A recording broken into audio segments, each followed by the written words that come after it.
Welcome to the Sanity Project podcast, the place for internet technology professionals whose work-life balance plan has imploded. We are here to provide solutions that will help the IT pro live a sane, healthy, and prosperous life. Here's your host, Joanne Victoria. Hi, I'm Joanne Victoria, and I'm the host of the Sanity Project podcast. I partner with IT pros in telecommunications, technology, entertainment, and mass media industries whose work-life integration plan has imploded and who want more success, more confidence, more fun, and more inner peace. The Sanity Project podcast is a platform for experts in the personal development community to share their wisdom, expertise, and solutions that will help the IT pro live a sane, healthy, and prosperous life. Our guest today is Jacqui Phillips. Jacqui Phillips is an American TV and radio host, celebrity makeup artist, lifestyle coach, executive producer, creator, public speaker, best-selling author, and entrepreneur. Her book, Reset: 6 Essential Tips to a Happy, Healthier You, debuted in October 2017. Jacqui's mission in life is to inspire others to aspire to be their best selves. She encourages others to break the shackles off their lives in order to walk in truth and embrace their unique divine purpose. As an inspirational speaker, Jacqui encourages and inspires people to reset their lives and dare to dream.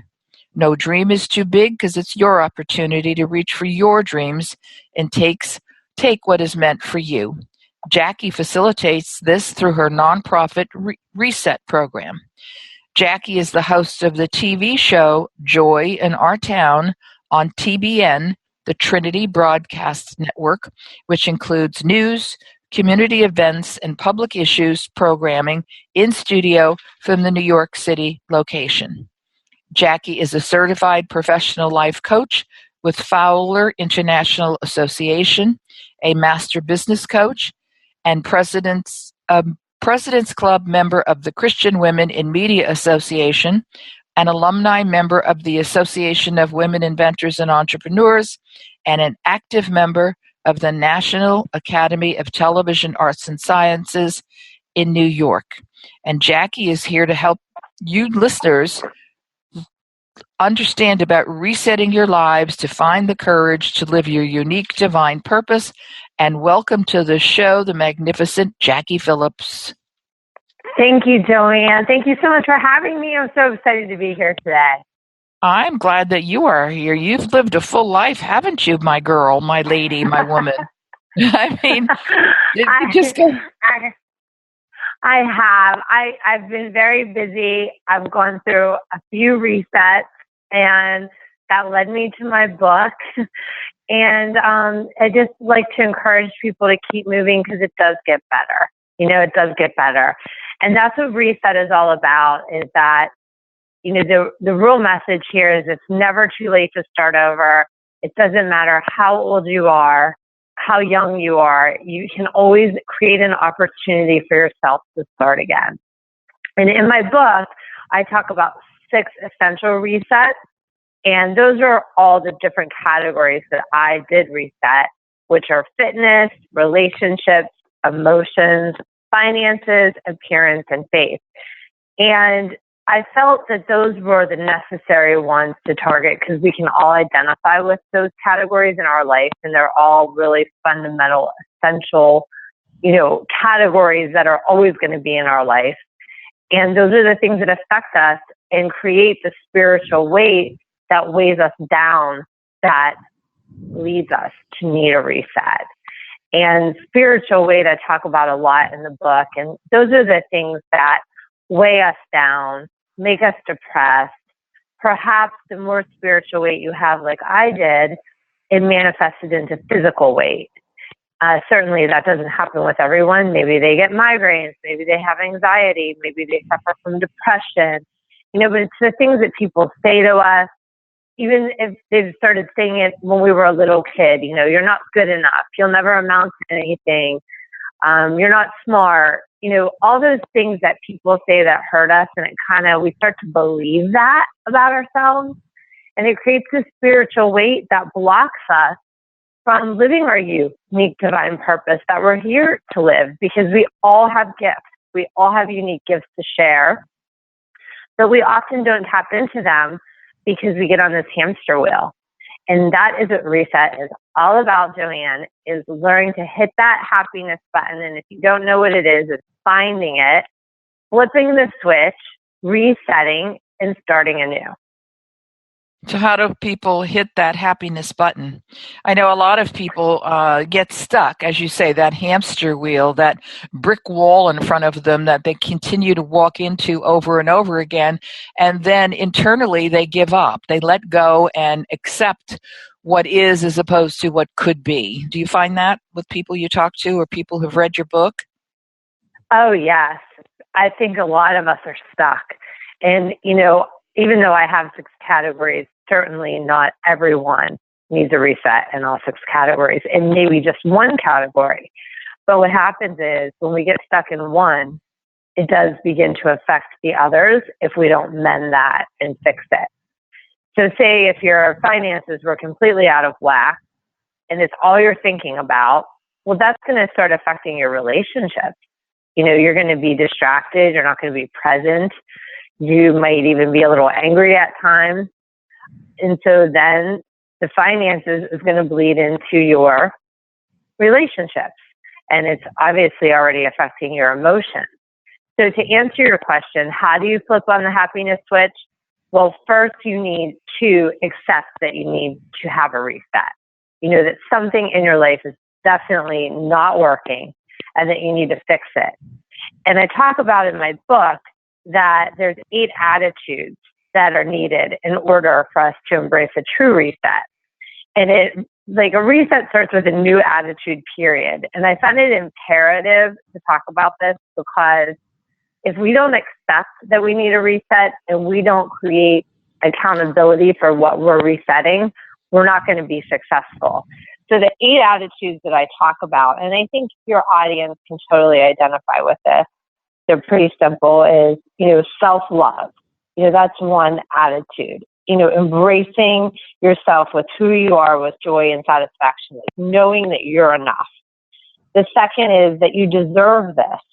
I think a lot of times we don't feel like we deserve things, or we feel like we deserve the bad situation we're in for whatever reason, that we have that story that we tell ourselves that we got here for a reason and we need to just suck it up and stay in this. And that's not the case. We're meant to be happy while we're here on this earth.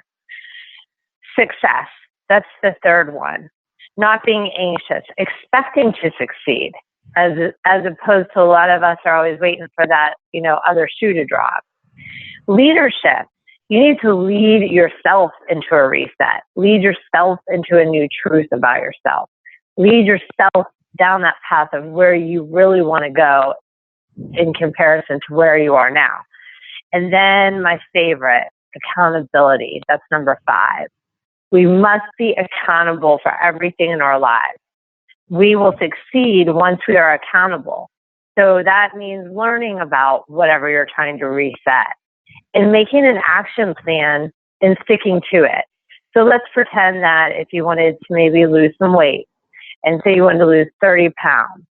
Well, don't try to lose all 30 pounds in a month. That's just a little bit. You're basically setting yourself up to fail. Or you're going to lose it, but you're going to gain it right back and some. But what if you made a deal with yourself and were accountable for 5 pounds a month? And each month, you start to gain momentum because you start to feel success. And then within 6 months, that 30 pounds is off. And it'll stay off because you've learned different techniques while you've been, focusing on bettering your health. Mm-hmm. The next thing is ownership. We're all going to make mistakes. And the best thing about owning up to them is looking at what were those mistakes and how can I fix them and how can I reset and start again and have just constantly having responsibility for yourself instead of blaming others for the reason you're in a situation you're in. Because we all are accountable for the situations we find ourselves in. We all took a role in it. And the next one is faith. and that's definitely my favorite. And, I have very strong faith. My faith guides me. Even at times, when I was like really, really out of sorts, in my reset, getting ready to reset, I had faith that it would be okay if I just had the courage to try. And the last is we must change our mindset. And that is very, very important because our thoughts determine our reality. And I know we hear about this a lot more than we did, a long time ago. We have Louise Hay that, taught us that thoughts are things. It's in the Bible, watch your thoughts, watch your words. Your thoughts become, your reality. And it's true. So we must have positive thoughts, healthy, empowering thoughts that are in agreement with what dreams we have in order for them to come true and flourish. So I think that to answer your question, how do you reset that happiness switch? How do you even turn it on? It's creating the attitude to do so. One of the questions I have, and because this shows up everywhere right now, especially with myself and yourself, and you've got it in your book and people preach this, but why don't people love themselves? Well, I think it depends on what era are you from? You know what I mean? I'm not asking you that specifically, but I'm saying, to your audience, a lot of us weren't raised to love ourselves, and I always use my mother as this example. She's Italian. She's 74 years old, my mother, and she always did everything for everyone. And that was how she was raised. She was going to be a wife, a mother. She took care of her family, her father, her siblings. And so that was what her role was. And she never learned to love herself because she was too busy loving others. So what happens is I learned that behavior from her. And I had to change that. And I realized by the choices I was making that they weren't kind choices and I wasn't loving myself.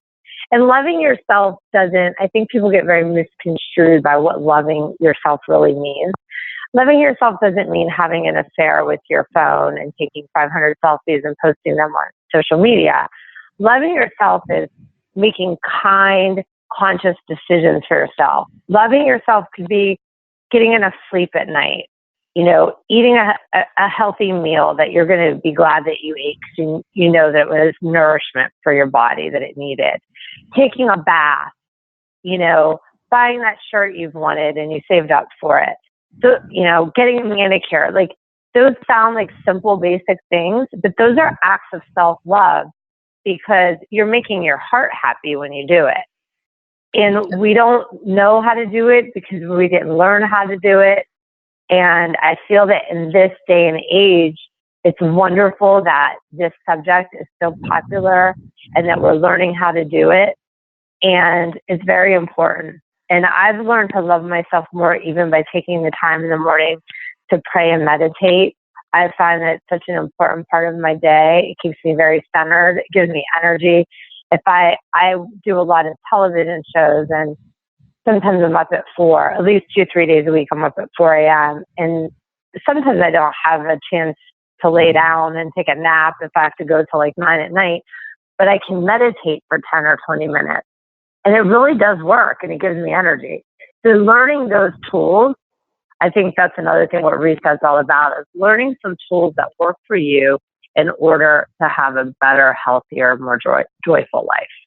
And then all of the tools that you're talking about, I think, encompass treating yourself with respect, because this Absolutely. is, especially women.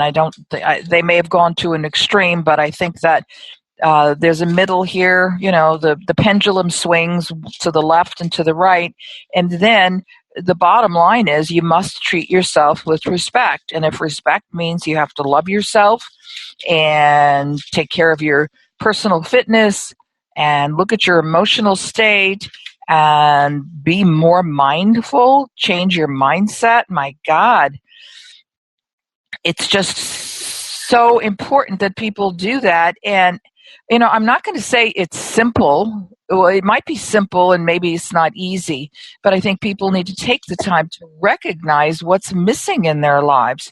And, if they are not taking care of themselves, if they don't believe they deserve something, nothing in their life is ever going to change. I totally agree with you. And the biggest form of self-love that we can do, I mean, this sounds so simple, but is learn how to say no. And I feel that, and I don't mean to generalize, but I find that through all my friends that are women, including myself, I often have a hard time saying no, or did have a hard time. I'm much better at it now.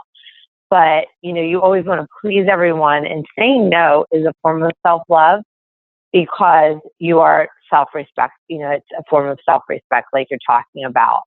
And, I always encourage my readers and friends, that one acronym I use is BLOOM, and it's Believe Love of Ourself Matters. But before you can do that, you must fly. And fly means first love yourself. And it's the hardest thing. But once we do fly, we really can bloom. Because then once we start believing it, we do bloom, and you see a light about us, and it's in our eyes. And there's just like that vibration of happiness that, you see that in people sometimes, and you're like, what Kool-Aid are they drinking? I want some of that, Yeah, I know. I can see it. And yes. And I was speaking to somebody yesterday, and she's in the business community and money expert, and she was talking about how women still try too hard to be perfect, and that perfection is killing them. It's just not helping them live of a well-rounded life, because they're in there trying to be perfect in their aim for perfection, whatever that means to them. I don't know what that means, but I think it's still part of it. It's a generational issue. Personally, that's my belief. Mm-hmm. That's what you learn. You must please others before you please yourself. That perfection issue still prevails. And that's a problem, because we should stop being perfect. Start saying no. If you don't want to do something, say no. If you don't know how to do something, say, I don't know how. If you don't want to do whatever you don't know, say, I don't know how, and I don't want to learn how. Somehow frame your life and saying, that doesn't fit into my life. You have to know what is important in your life, not what's important in somebody else's life. You can't be all things to all people. It's true. And, one thing I talk about a lot in my book is letting go of those relationships that don't serve us. And it's serve us in the way, meaning that make us feel bad about ourselves. People that put us down. People that may just deplete us. We all have that like one friend that just calls you when she needs to like vent for an hour, and you hang up and you're like, what just happened? Why did I answer the phone? Now, I'm going to be thinking about this for, 3 hours. Right. And those are relationships that aren't healthy. And certainly we all want to be a good friend and be a good sister or whatever. But we need to learn to say no to those situations. And when I was in my reset, I let go of a lot of friendships. And, the healthier I got, they just fell to the wayside. I actually didn't have to really do anything. People just didn't want to be around me anymore, because a lot of times people love you in your pain, but they don't love you in your victory. And that's when you know that those people really aren't your friends. Because your real friends are like, oh my gosh, how can I help you? I'm so sorry this happened to you. And then when you're like better, they're like, oh, thank gosh, you were such a mess. All I did was pray for you. And, I'm just so happy you're doing great. And they mean it, where the other ones are like, want to still bring up all the old stuff all the time and bring you back to that moment. And those aren't good friendships to have. Sometimes you have to say goodbye to people in order to open the door to the new people that really should be in your life. Yeah, I discovered that. I moved from Northern California, Marin County, just north of San Francisco, to this area now in Seattle in 2006. And I can't believe the number of people, or the fact that anybody just didn't communicate with me anymore because I chose to leave their comfort zone and go to where I was willing to have an adventure, because that's what I did, and I like to do that. I like to learn new things, and, I don't like to move that often, but you do that, and then people just don't understand why you're not staying with them in their own misery or whatever, their own soap opera. I look at it as soap opera or high school.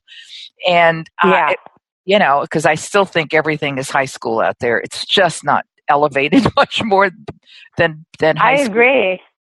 I agree. It's amazing. It's like, what?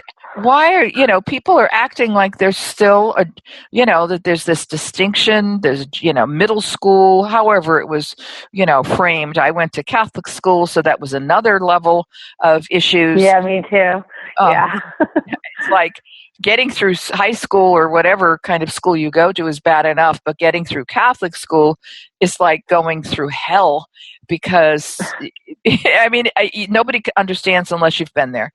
It's just I was there till 4th grade, and then they closed my school down. I had to go in 4th grade to a public school, but I was there K through 3. And all my cousins went till 8th grade though, and it was crazy. Yeah, it was. I enjoyed a lot of it, but there was a lot that I didn't enjoy, because a lot of kids were there that didn't have faith and were like forced to be there, and they were definitely just unhappy children. Well, not a good environment. I was on the East Coast, and I was in Catholic school through sophomore-ish year, something like that. Moved mid-school, and then went to a place where there was no Catholic school available. They didn't have parochial schools like they do in New York, where I was from, Brooklyn. And so I had to go to a public school. Talk about a shock at the age of 15. It was like being dipped in oil. It was just atrocious. So there was, again, another adjustment. And then there's just so much, but with high school, and I just don't think things have gone much beyond that. But I think what you're talking about, the reset, reset your friendships. You have to. You have to reset everything in your reset. Yep. It's going to happen. Yeah. Well, relationships are there on your list. Your first list, the 6 essential tips to a happy, healthier you: fitness, relationship, emotions, finance, appearance, and faith. And then we go to the attitudes one needs to have in order to heal, which is self-love. How do we frame deserving of this, deserve this? You deserve this, whatever it is, whatever you want. You need to act as if. Is that what you're saying? Act as if you deserve this new aspect of your life? Yeah. You need to act as if you've already received it, and you need to believe that you deserve it. So if you want a new house, well, of course you deserve it. You work hard. I think we don't believe we deserve nice things sometimes, or deserve better, and we get so stuck. And we need to believe that we deserve it. I always say, with my faith, God wants us to be happy. We're not here to be like miserable people. We're here to be happy and spread joy and spread love and spread our gifts. And when we're unhappy and we feel undeserving, how can you do that? How can you share your divine purpose with the world? Like, if you were an unhappy person, Joanne, you wouldn't be sharing all this inspiration through your podcast. And then look at all the people you're touching. You wouldn't be doing that. So it's like those things are so important, because you never know what's in you to share. But when you don't feel deserving or worth it, you're not going to discover it. So it's shifting your attitude. It's creating some confidence within yourself too, the deserving thing. Yes, confidence is the key to many, many, many, many things. And again, as you talked about your mother taking care of others before herself, she was not given the gift of confidence from whoever would be in her life that would do that. And I don't think it was ever spoken about. I'm just guessing here, but I don't think confidence was an issue, or the support. When I read about people whose parents said, "Oh, you can do anything," I'm going, wow, that's a concept. You know, I know. it's certainly nothing that I experience, but I mean, what a gift to give a child that you're capable of doing anything you want to do. And in order for us to have the children to, help run this country or run the world, they need confidence. It's true. Now, what's funny is she always told me that. She'd always say, you can do whatever you want to do, just keep trying. And I would look at her because I would always encourage her to do other things, and she didn't believe that, but for herself, but she always believed it for me. So it's very interesting how we transform, through our relationships too, in a better way. But one thing is in a reset too, and having confidence is, daring to dream, dream bigger than where you are, dream of things you've always wanted to do, like how you moved to Seattle. That was a dream of yours. And that dream became reality because you took the action steps to do it. And I'm sure you're really happy that you did it. So even when things seem really scary and you're not sure how they're going to work out, I always feel that when God puts a desire in your heart, it will come to pass. It may not be exactly how you pictured it, but it'll come to pass in the way that's best for you if you keep trying. You just have to keep trying. Well, many people ask me, why did I move to Seattle? And I said, God told me to do it. And that is that is the absolute truth. And I certainly pay attention to those conversations because I'd be stupid not to. Yes. I mean, seriously, this is part of who I am. The spiritual path that I'm on, and if I don't listen to the signals that I get, what good am I? So, well, God told me to write the book Reset, and I never really knew that. I never really spoke to God like that. Like I always talked to God as a child, my whole life. I've really been like this, but I learned a lot through I have a few friends that are pastors and ministers, and they really did teach me a lot. And then I realized that voice I kept hearing, is that Holy Spirit that we all hear about, and we're not really sure what that is a lot of times, And I realized after I wrote the book, and when I had friends reading the book, I wasn't a coach when I wrote this book. I have a degree in criminology and psychology and social work, but I've been a celebrity makeup artist, forever. And so when all these things happened to me, the reason I wanted to write the book, and originally I didn't want to write a book. I never in a million years saw myself writing any book. And while I was writing this book, I was writing my children's series. And these books were just flying through me. And it was interesting because I said, once I reset the second time and I had no more negative in my life, I really did become a conduit to that creative spirit. It's always been locked inside of me, but somehow it got turned on in like a very big way. So when my one friend, who is my co-host for my radio show, Sifu Carl Romain, he's reading my book, as I'm writing it, and he goes, "You have so many coaching exercises in here. How did you write this?" And I'm like, "I have no idea." I'm like, sometimes I would write stuff and I wouldn't even remember writing it. Now, of course, I've lived what I wrote. Of course, I've researched. I mean, every word in this book is from me, but it's so much more from a divine place because there's wisdom when you do tap into it that you don't know where it comes from. I mean, we know where it comes from, but you know what I mean? Like, absolutely. After you read it, you're like, holy mackerel, I can't believe I wrote this. You know what I mean? So I understand what you mean that God told you to move there because God told me to do this. He's told me to write these children's books. Now I'm giving them to pediatric hospitals. And if you had asked me even a year ago, I would have never said that I would be doing all this. So that's why I just want to encourage people, like, reset is so worth it. I'm in my 40s. I'm not some 20-year-old that's telling you, some really sweet candy. I've lived trauma and, hurt and pain and all that stuff. And you have to give up everything sometimes to get everything. but it's so worth it because you can go on this adventure that you never even thought of in your whole life.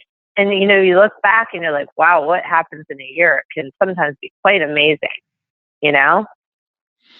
Well, you're quite amazing. As I said, you're a powerful woman. You've done quite a bit, and I want people to go to your website, which is Jacqui, Jacqui Phillips, PHILLIPS.TV. And if they want to send you an email message because they're just so excited right now from hearing what you're saying, it's imagecosmetics@yahoo.com, just as it sounds, Image Cosmetics. And Jacqui is offering the listeners access to her Reset Club that will be shown on my website page, on her website page that I will be creating for her on my website. In closing, Jacqui, what advice has stuck with you through the years? The advice that has stuck with me through the years, well, I have two things that really stick with me. And one is a quote from Maya Angelou, and it's, when people show you who they are, believe them. And that has been one of the hardest lessons in my life because I'm a very optimistic human being.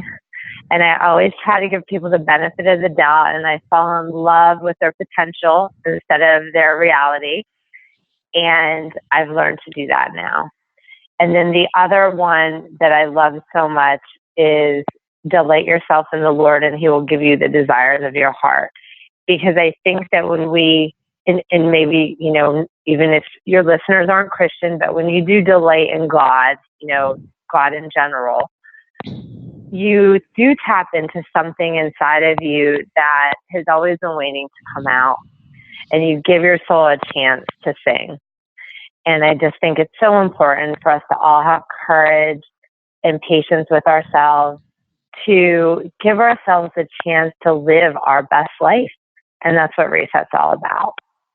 Thank you. That's Jacqui Phillips, JacquiPhillips.tv, JacquiPhillips, and her book is called Reset: 6 Essential Tips to a Happy, Healthier You. Don't forget to refer this podcast to your friends, to your coworkers, to people on the street, because I talk to people on the street all the time. And Jacqui, I appreciate you being here. That's Jacqui Phillips, and have a great day, Jacqui. Thank you so much, Joanne. It was an honor and a privilege to be on your show. Thank you so much. Keep doing the amazing work you're doing. Thank you. I appreciate that. Bye. Thank you. Bye. I hope you enjoyed this episode of the Sanity Project podcast. Please go to AskJoanneVictoria.com and continue the conversation on my podcast page. And get a free copy of my book, The True Self Handbook, a guide to transform your life. That's AskJoanneVictoria.com. Take care, and thanks for being here.